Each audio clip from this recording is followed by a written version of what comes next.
Ayan mga kasinag, natapos na po ayusin ang loob. Ito na po ang resulta ng inyong sponsor. Mga kasinag, okay ba?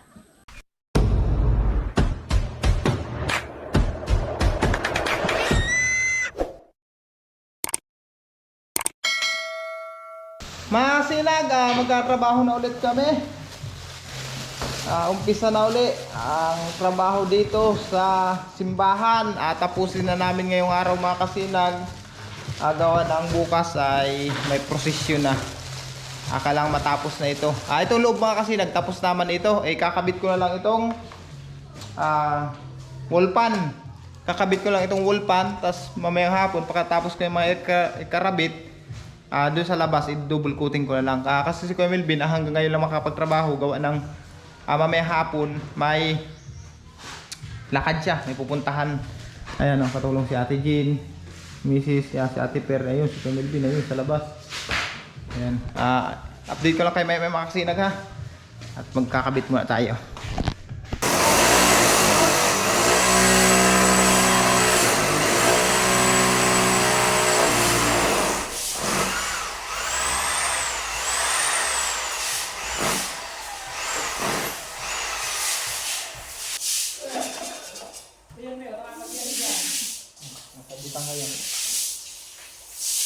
Mga kasinag, ayan, nakikabit ko ng ikalawang electric fan, wall fan. Ayan na, gumagana na, ayan. Kakulay siya, kulay blue. Kaso yun, isa kulay pula. Doon ko ikinabit mga kasinag. Hindi kasi nalagyan ng saksakan doon. Lalagyan lang daw ni Kuya. Doon ko ikinabit. Bali dalawa yun, ikakabit ko doon.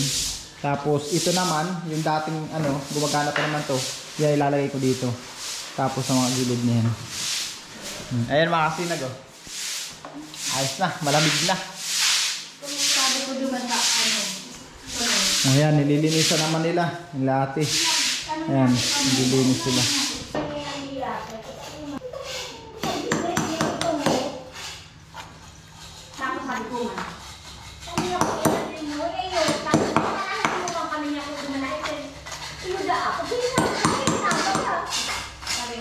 Tinitiktik ako mga kasinag para makadaan yung tubig na piyapandinis din sa loob. Kasi walang dadaanan yung tubig. Saka pati itong tiles ba na ito, basag-basag na rin. Kasi itong tiles na kinapit na ito mga kasinag, pinaglumaan lang. Kaya basag-basag na yun, oh. Ampaw pa. Ayan mga kasinag, naikabit ko ng wall pan. Ayan, kung mapapansin nyo. Sa, 2, 3, 4, 5, 6. Yung bagong wall pan dito mga kasinag, 4 lang. Itong nandito sa unahan, tapatan. Tapos yung nasa likod na yun, 2 pula na yun. Wala pang saksakan yun. Gagawin pa ng saksakan. I-installation na lang ng saksakan. Ito naman 2 ito. Ito yung luma. Yung nagana pa dun sa mga electric pa nun. Ayan, 2 na yan. Tapos sila atin naman yan. Nililinisan na. Pinufloor wax din itong taas. Tapos ito, ayan, nililinisan nila. Mamayang hapon, ano nangyari sa iyo? Ano yung butiki? Takot ka pala sa butiki? Mamayang hapon, magdo-double coating naman ako nung nasa labas. Ayan mga kasinag, natapos na po ayusin ang loob. Kung mapansin nyo, nakaset up na rin yung naka-arrangement na rin yung upuan. Ayan mga kasinag, ito na po ang resulta ng inyong sponsor. Ang ganda na ng simbahan natin. Tapos yan, diba? Yan naman yung unahan mga kasinag.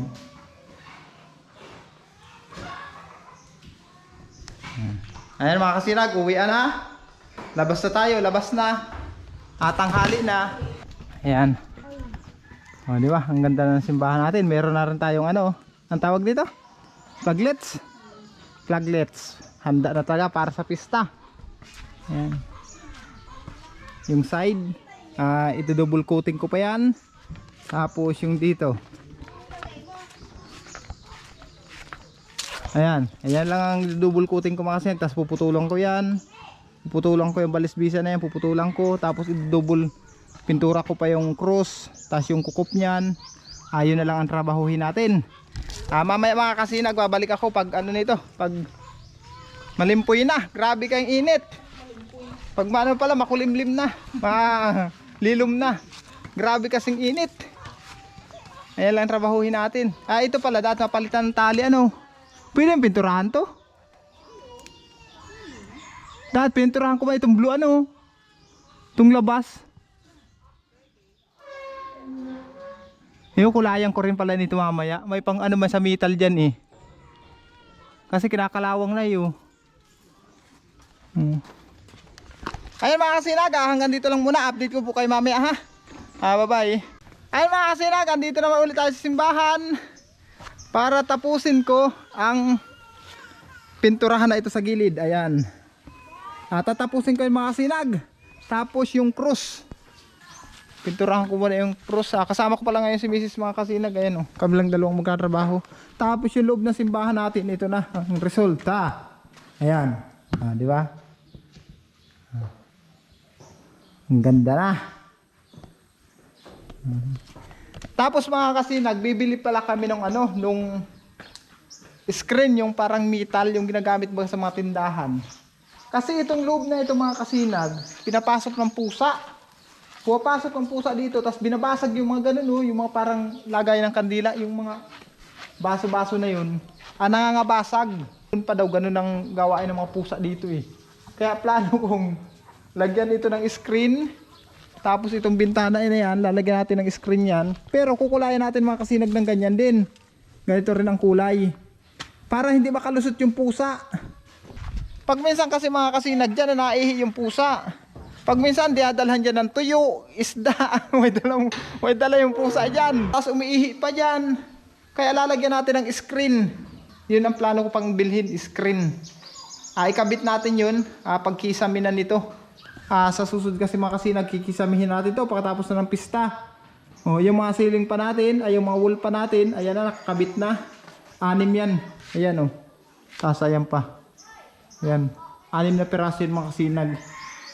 Ayan. Buksan mo na ilaw dyan sa may unahan. Para maliwanag. Katapos lang nila misis linisan ito kanina. Nalagyan na rin ng ano yun, ng floor wax yung taas na yun.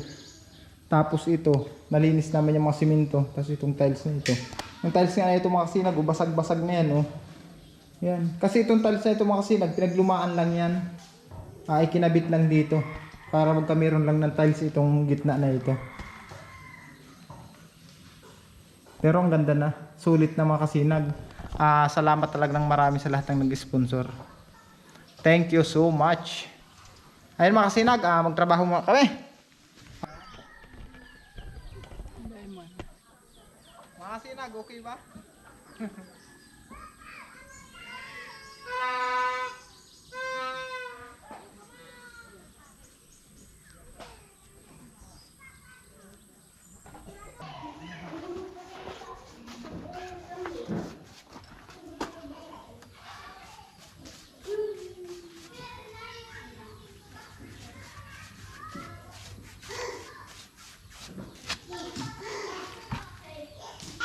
Mga kasinag, ginabot na tayo ng hapon.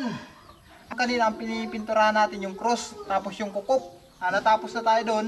First coating pa lang yung kukop, pero yung cross mga kasikad, second coating na. Tapos na yun. Pagkababa ko nga doon, ito naman titirahin natin.